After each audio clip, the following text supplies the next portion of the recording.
Hey everyone, welcome back to another edition of Movies That Move We. So today we are talking about The Mill, starring Little Rel, or I'm sorry, Lil Rel. No T's in there, but anyway, um, and this is a thriller. Lil Rel is known as a comedian. I don't feel like there was anything humorous. He didn't do anything that made you go, ha ha ha, this was a serious role for him. And I know I've mentioned it a million times. I love when I see comedians in intense roles. Mm-hmm. It just adds to the range or what we expect of them. But this movie is about the workplace. You saw her face, right? She's ready for this one. Basically, what happens is Little Rel works for, and I'm still putting that T in there. I'm sorry, y'all bear with me. I'm old. Anyway, Lil Rel is working for a company. He's in middle management. The company is called Mallard, and they do everything. They create, they make food, they do life insurance, car insurance, real estate, every and anything you can think of, Mallard does it. Okay. Big corporation, big expectations for very little. Rel wakes up in a cell with a mill, and his job as part of the company's employee improvement um, program is he has to push this mill around 14 hours a day. He has to push this thing around, and he has to hit a quota. There are other people in this prison. You never see them. You hear their voices. He has a neighbor that he talks to that helps him kind of figure out what's happening and what he needs to do in order not to be terminated. And he's figuring out how does he get out of this because he has his wife at home. His wife is pregnant.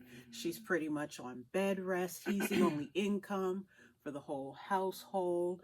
And bed rest because she's pregnant, and he's looking forward to their first child.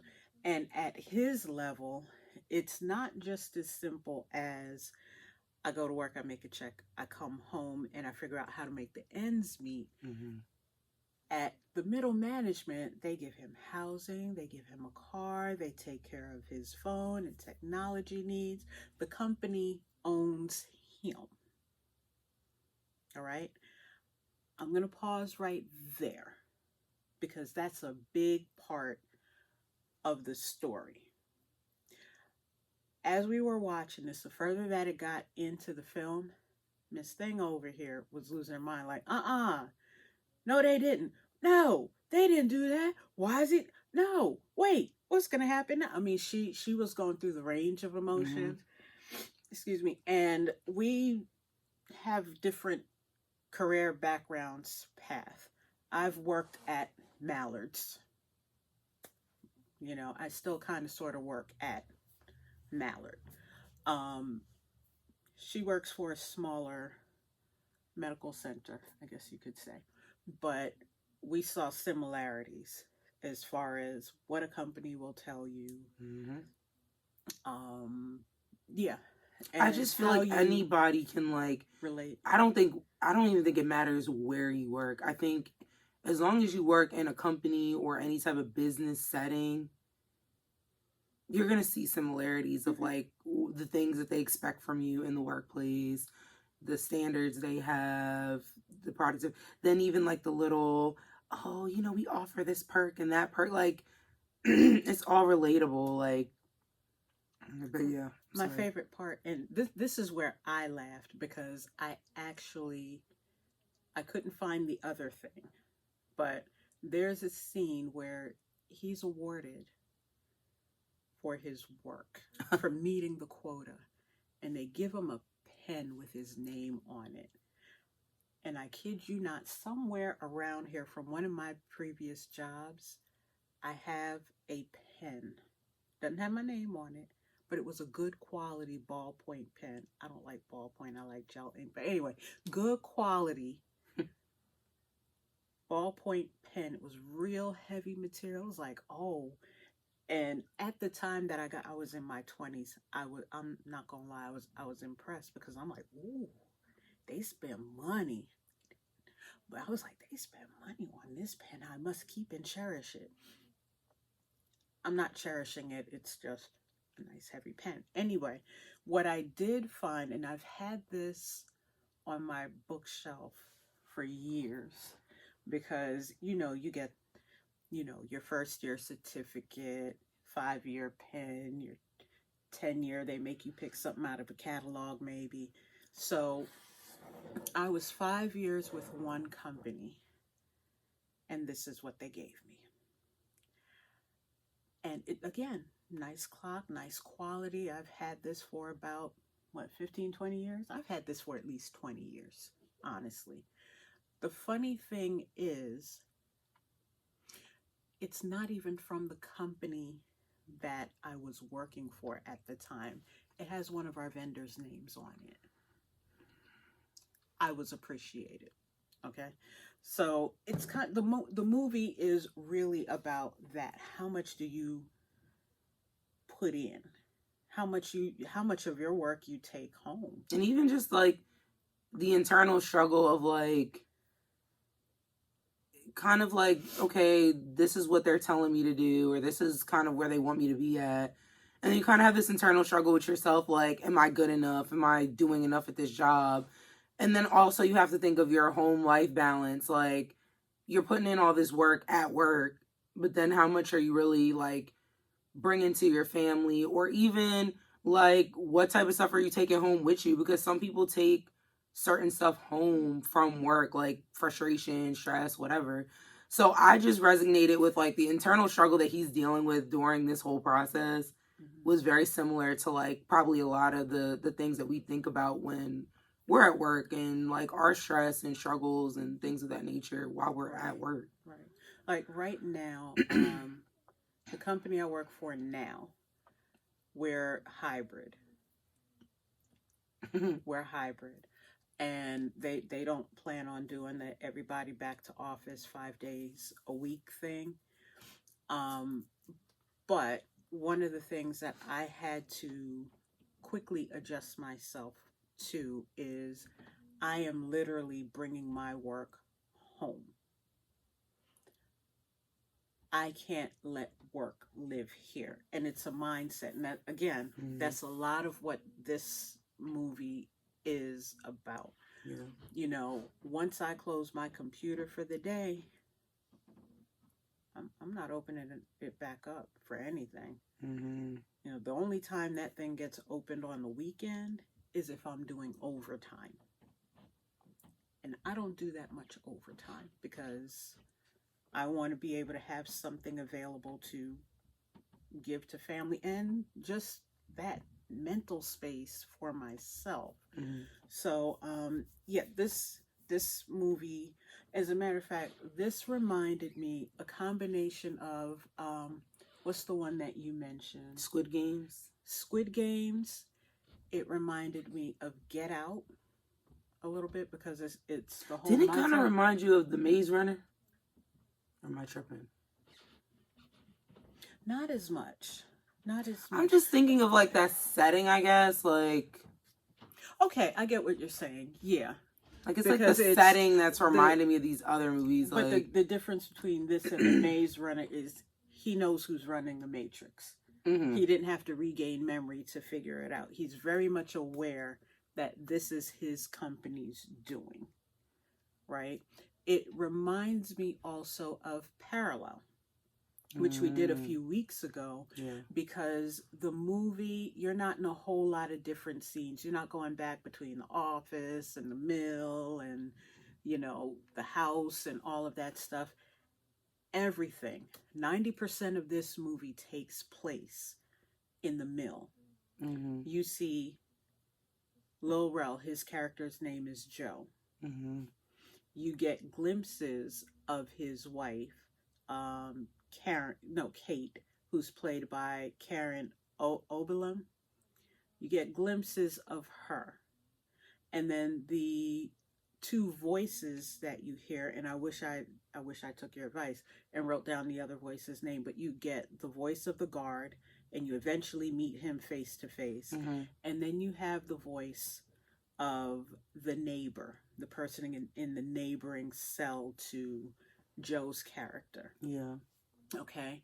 And we had a debate because basically Mallard is being run by a program, an AI. And the AI is telling Joe while he's in the cell, all right, your quota is 50. You have to do 50 revolutions. Equate those revolutions to how much you're getting paid. At one point, he mentioned to his neighbor, yeah, I only had to do 50, but I did 110. And he was like, no, you never tell anyone what your quota is. Because now, people are going to be competing to get above your quota, and that's going to kick you out if you don't meet theirs. Keep your quota to yourself. And this character, he was unseen, but the thing that we talked about was that another part of the AI, or was that actually a person? Possibilities are open. We can't tell you how this ended beyond Joe lives.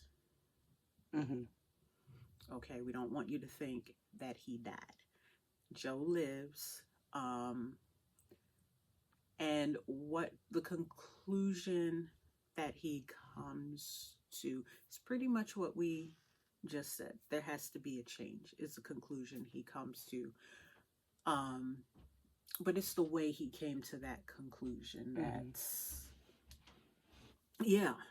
it throws you. It really throws you. I feel like this is like, I wouldn't even put this in the category of like, what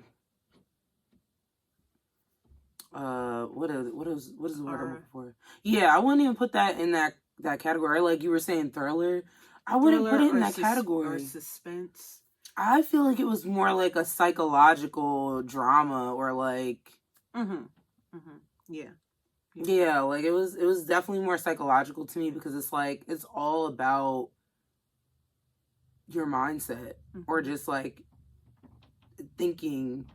Yeah, that's why I can definitely relate to. I think it's giving more like Jordan Peele vibes to me, where it causes you to think a little bit deeper, and even kind of like think about signs, and just kind of like how this might relate to reality. I think it gives that for sure. Now, one of the things that we talked about was the logo for Mallard. It's literally a duck, animated duck, and I'll have it up on the screen for you. It's a duck with his head turned back. And after I got a few good looks at it, I was like, that's Sankofa, which, if you are into like some of the African symbols, I think, what are they called? The something choppers. It's a motorcycle group. They use an Andinkra symbol to represent their motorcycle club. It looks like a cross, and I forget what the meaning behind that is. But for this bird, in this case the duck in the movie, the symbol, which is called Sankofa, is a bird looking backwards. Its head is turned backwards, its body's moving forward, similar to the mallard symbol, and it has an egg in its mouth. And basically the meaning of it is go back and get it. The egg is a symbol of the future.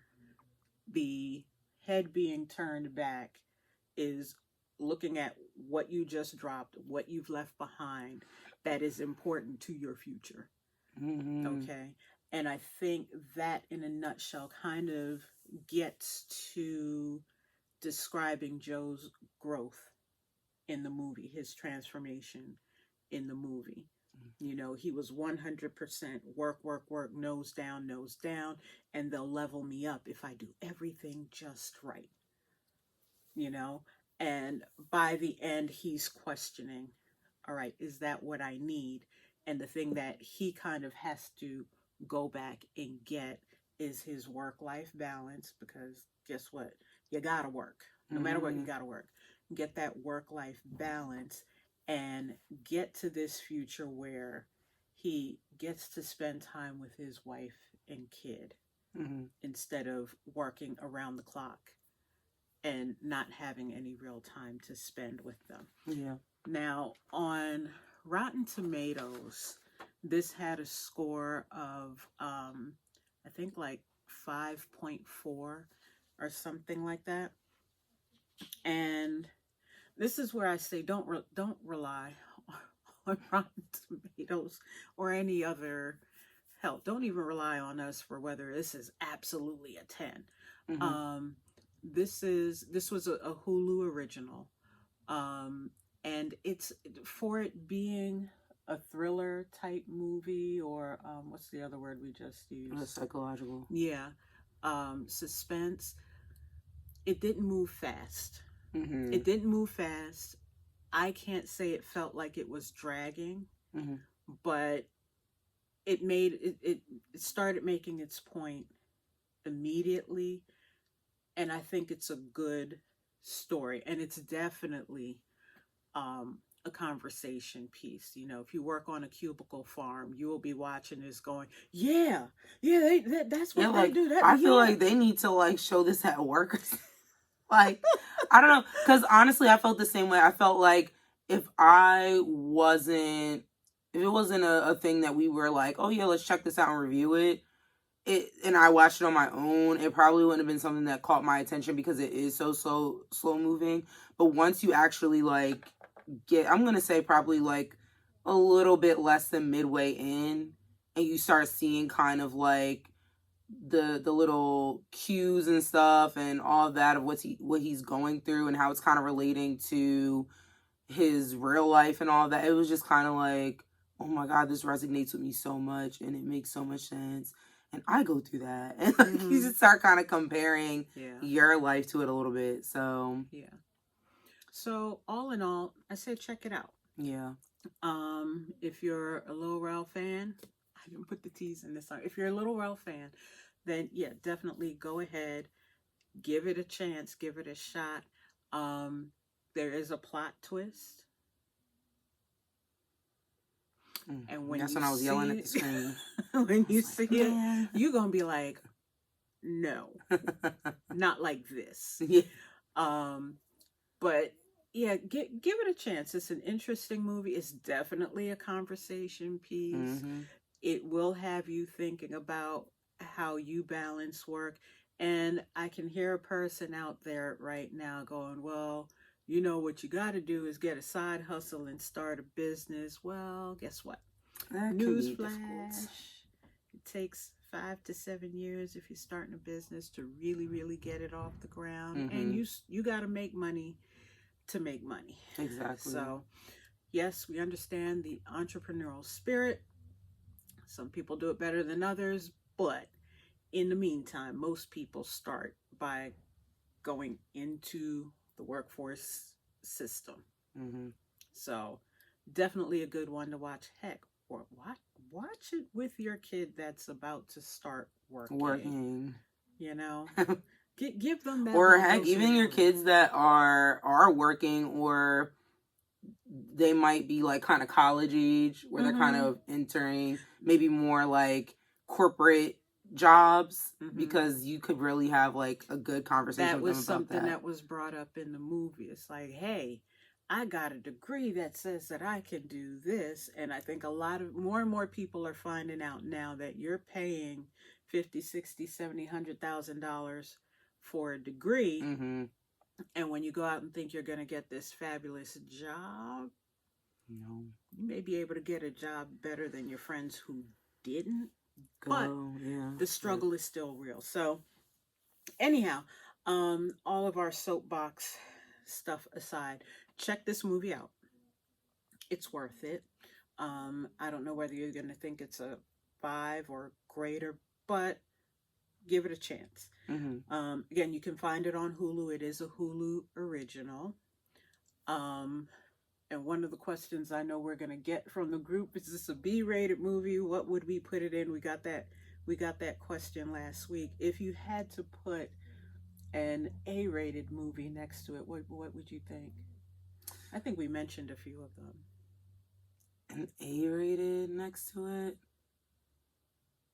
Probably, I would probably put like a Jordan Peele like Get Out next to it. Yeah. Or Nope. Yeah, those types of films would definitely play well in the theater. Or Antebellum too. I still haven't seen Antebellum. That movie is a trip, and it's crazy because I've only watched it once, and I watched it with my girlfriends. But we didn't think we were gonna be into this movie like that. We were just like, oh, let's see what it's about. I think it was around this time of the year. We're just looking for something to watch. And we were on the edge of the couch like, what's going to happen? Like, we were freaking out. We're going to have to add that one to the list because I've had it on the list for a while, but, That's actually a really good movie. But again, I don't remember all the moving parts because it's been a while since I watched it. Okay, that goes on the list. Yeah.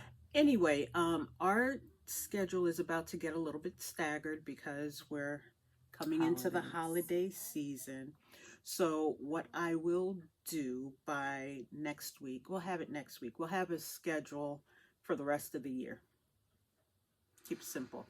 And that way you'll know when and where you can find us and how long we gonna be not online.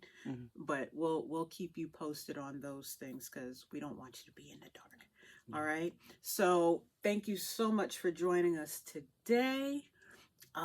Don't forget to like, share, follow our pages. We have Movies That Move We on Facebook, and we also have the YouTube channel, Media That Moves We, and our playlist is Movies That Move We. You can see everything that we've done over the last, 3 years now.